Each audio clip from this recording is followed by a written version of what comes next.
टमाटर तू चल के वसला ते अगु वसला मंगाई दा डंका खड़काया इस लसन।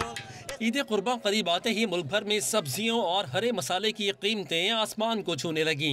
मुनाफाखोरों ने निर्ख 3 गुना बढ़ा दिए। ईद कुर्बान के दिनों में ज्यादा इस्तेमाल होने वाले लवाजमात में टमाटर 50 से बढ़कर 100 रुपए, प्याज 25 से 70, हरी मिर्च 40 से 70, अदरक 150 से 200 रुपए फी किलो हो गई, जबकि करेले 50 से बढ़कर 150 रुपए, आलू 40 के बजाय 80 रुपए फी किलो फरोख्त हो रहे हैं, जिस पर शहरियों का पारा हाई हो गया।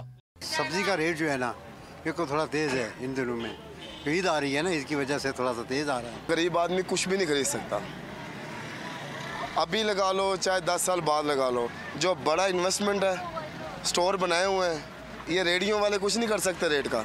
मुल्तान में हरे मसाले की कीमतों को तो पर ही लग गए हैं। लीमू भी 160 रुपए में मिल रहा है। गुजरावाला में प्याज 40 से बढ़कर 100 रुपए फी किलो हो गई है।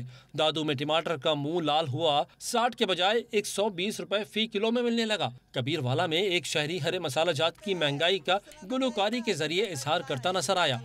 इस लसन नु इस अदरक नु होया है बुखार, कहंदी जालिम सरदारी है। दुकानदारों का कहना है कि माल महंगा मिल रहा है, सस्ता कैसे बेचें। जब बॉर्डर पार करके आते तो ऑलरेडी बातें महंगे ही हो सकते हैं। अभी कीड़े 80 रुपए किलो है, ये भी अफगानिस्तान से आता है। हमको पड़ता 75-80, हमको भी पड़ता है।